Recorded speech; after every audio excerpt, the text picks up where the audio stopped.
The reason men tend to think women's tears are a form of manipulation is because that's the only reason they are willing to cry. Now let that sink in. Oh, I'm only going to change my last name so I have the same last name as my kids. Have you considered giving your kids your last name? Because that's what I'm going to do.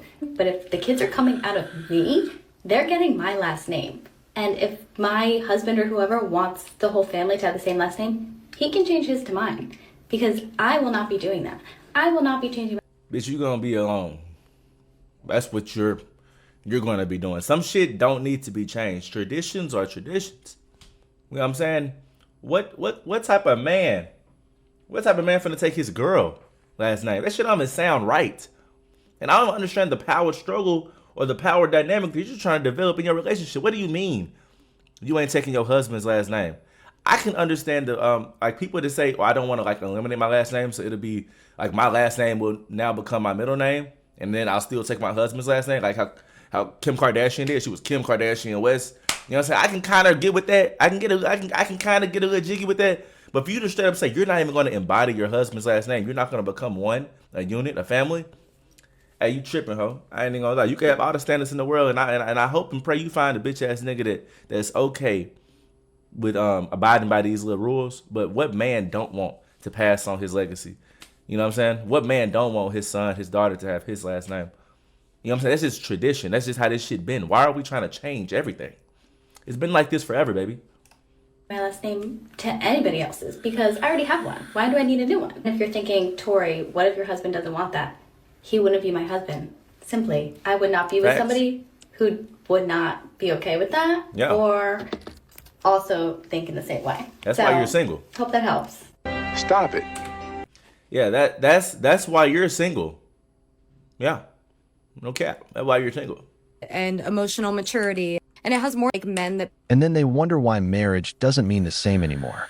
When women say they don't like men that play video games, it rarely has anything to do with the video games themselves. And it has more to do with things like emotional availability and emotional maturity and time management. And a common frustration is when a guy is more invested in his screen than talking to his partner. Like if you're in the middle of having an emotional conversation and you're trying to connect and then your partner is in the middle of a boss fight, it can be really hard to have that emotional conversation. And over time, this can make somebody feel invisible.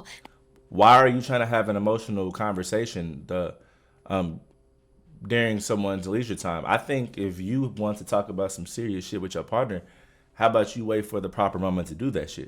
You know what I'm saying? Don't just, I feel it. Wait, let's talk about it right now. No, motherfucker. Let's talk about this shit. We finna go to bed. Let's talk about this shit. Like, hey, baby, I want to talk to you about something. Like, when you get a chance, come here. Let's talk. Let's discuss. You know what I'm saying? What do you talk? Why does everything gotta be done pronto? You know what I'm saying? That's not how shit works.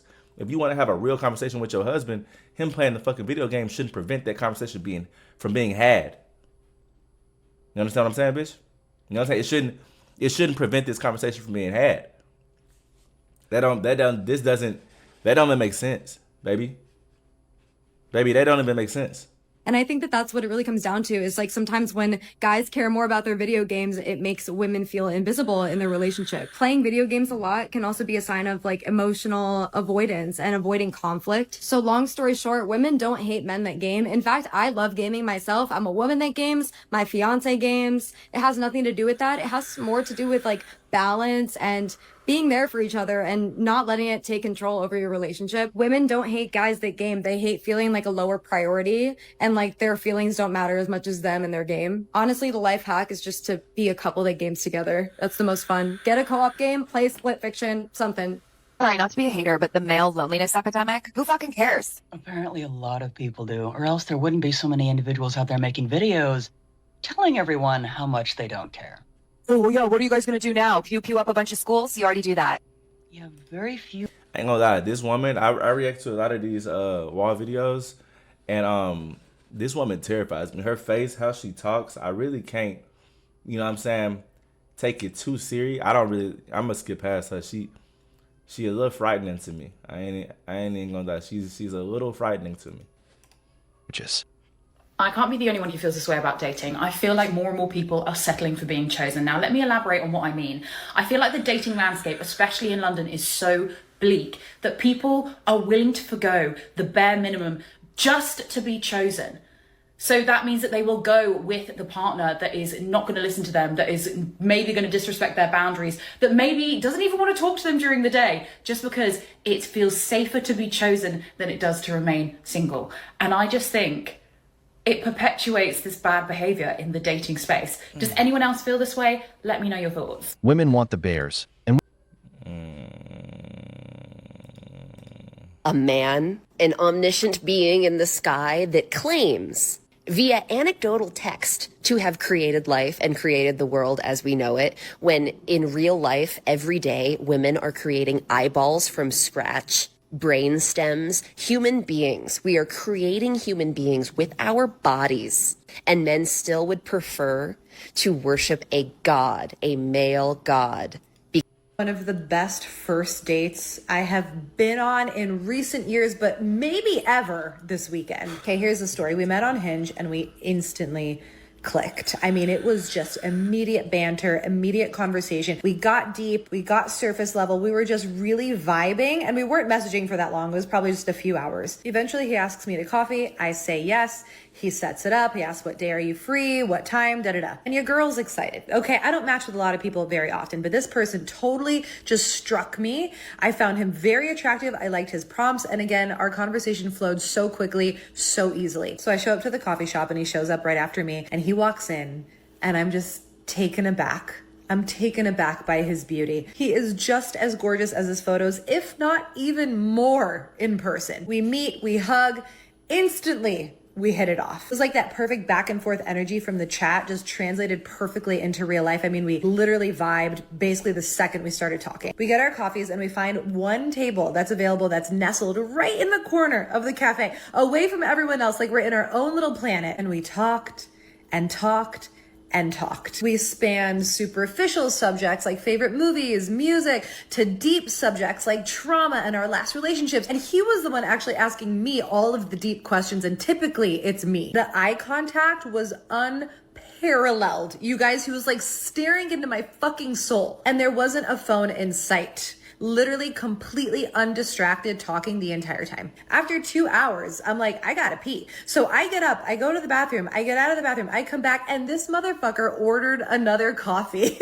He was like, I got another drink. I wasn't sure if you wanted something. Do you want me to get you another drink? I was like, excuse me? I literally thought after I was done peeing, we would wrap it up and go home, but this motherfucker was not done yet. He was locked in, ready for round 2. So I was like, sure, yeah, I'll take another tea. So he goes and gets me my tea, comes back to the table, we sit down, and we are literally there for 2.5 more hours. Our entire date was 4.5 hours. You guys, we were sitting across from each other with no distractions, no phones, completely locked in, talking the entire time in riveting conversation for 4.5 hours in the corner of this little coffee shop. It was out of a fucking movie. It was literally rom-com coded. And at one point we were both crying from laughter, literally tears streaming down our face from laughing so hard from something that we were fucking talking about. So finally at the end of the day, we're like, holy shit, it's been 4.5 hours. So when we realized the time and started wrapping up the date, it was so sweet. He was like, so if you're interested, I would love to see you again. And I was like, yeah, I'm interested. I would love to see you again. So he took my number because we were just previously messaging on the app. So we walked out of the coffee shop, we hugged goodbye, and that was it. After I had been in my car for all of 2 minutes, I got a text from him, and it was because he turned on his car and a song that we were talking about was playing, and so he made a joke about it, and I made a joke back, and then that was it for that interaction. So we went out on Saturday, and it's now Monday. In my book, proper date etiquette is to follow up the next day and say, hey, I had a really great time. Let's set up that second date. But I have not heard from this motherfucker. I told him on the date, I like to be pursued. I like men to lead. I want you to put in the effort. That's what I'm looking for, and that's what I'm available for right now. So I made it clear. So at this point, I haven't heard from him in over a day, and I've decided that I'm going to give it a solid 48-hour window of time. And if I do not hear from him by the end of today, this man has disqualified himself. My husband is not making me wait. There is no lag time with my husband. Okay, I'm giving him a little bit of runway, right? 2 solid days, 48 hours to reach out. But my husband is really fucking excited to lock down that second date. My husband wants me to know for sure that he is interested and he is pursuing me. So yes, I had a wonderful fucking date with this man and I would love to see him again. And we did have great connection and great chemistry, but the date doesn't really fucking matter. What matters is what happens after the date. Consistency, effort, showing your interest. This is what I'm interested in. So we'll see. The clock is turning. He has till fucking midnight. I'll keep you guys posted. First of all, why was this date successful? Hold on, I want to see if there's a part 2 before I say anything.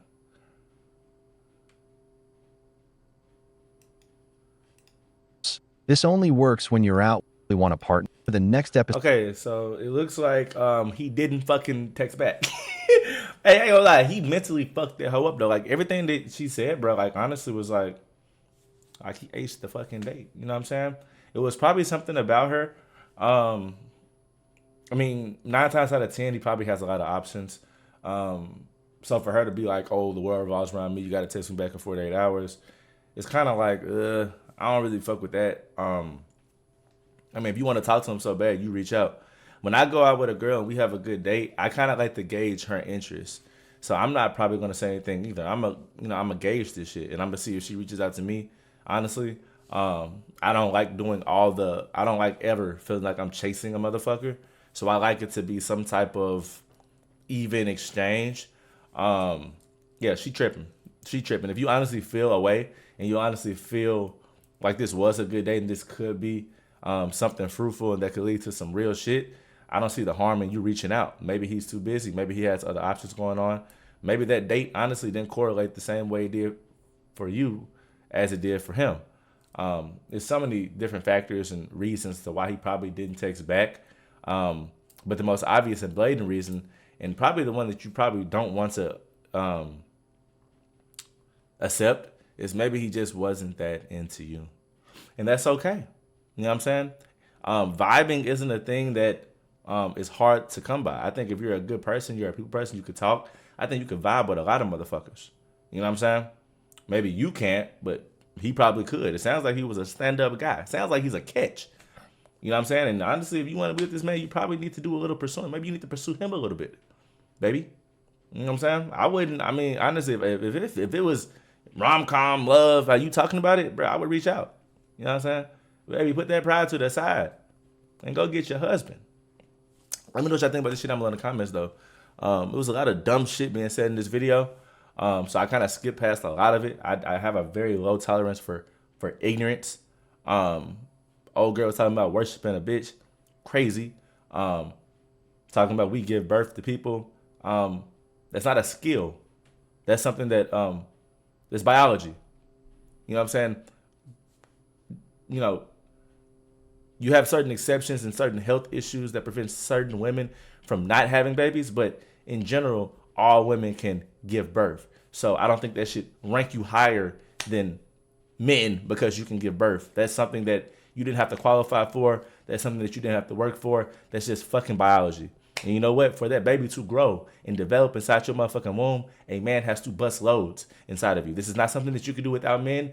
This is not something men can do without women. I don't think it should, one ranks higher than the other. It takes two parties equally to come together and create life. It's not just one thing. You don't just hatch fucking babies. You know what I'm saying? I hate this, we have so much. No, it takes 2 and 2. So yeah, you have to do the long haul of it and carry this motherfucker and share food with it and develop it. But also it takes a cum shot to even get you to that point. And that cum shot comes from said men. So that's why I had to skip past whatever the fuck old girl before this was saying. Because it honestly was kind of pissing me off. But yeah, let me know what y'all think about this shit down in the comments, man. Very interesting video. I actually like this one. Out of all these wall videos that I've been reacting to lately, this is one of my more interesting ones.